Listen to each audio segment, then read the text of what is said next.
Debunking myths about Jamaica's new social housing program. Let's set the record straight. Ladies and gentlemen, welcome to Jamaica Bulletin Board Media again. This is where we enlighten about what is going on in our blessed land. Today we clear the air on rumors that seem to be political and geared to undermine the successes of a wonderful and internationally appraised program led by the initiative of the Most Honorable Andrew Holness, the Jamaican Prime Minister, who is winning great respect in Jamaica and across the globe. The rumor is said to have been sparked by a channel that also performs P&P propaganda. Today, I stand before you to address this matter of great importance. It has come to our attention that there are rumors circulating about the new social housing program, N.S.H.P, suggesting that the houses provided do not belong to the recipients and that the program is merely a political trick.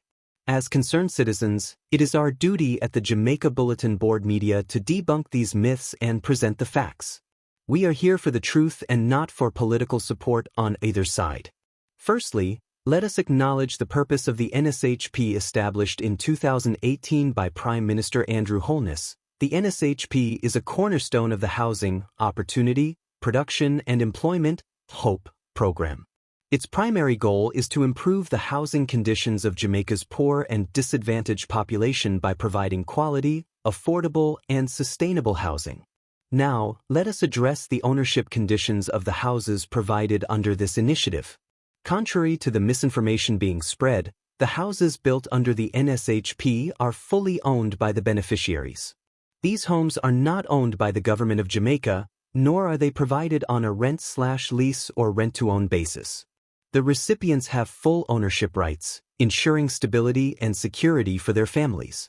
To qualify for a house under the N.S.H.P, applicants must provide proof of ownership or permission to occupy the land on which the house will be built.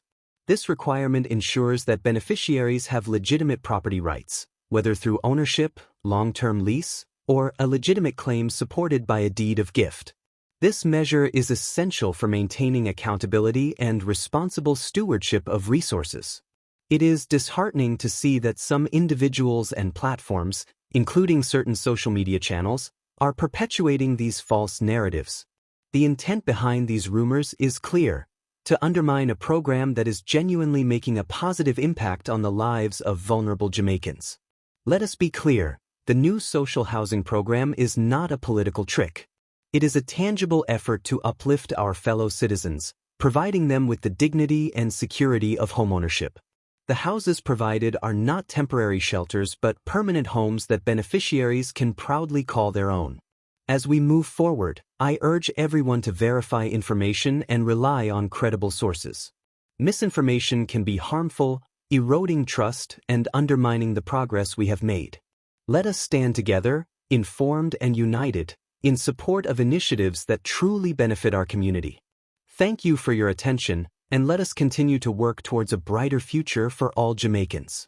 This is all we have for this bulletin. Remember to subscribe and hit the notification bell to keep getting these updates. See you in the next bulletin.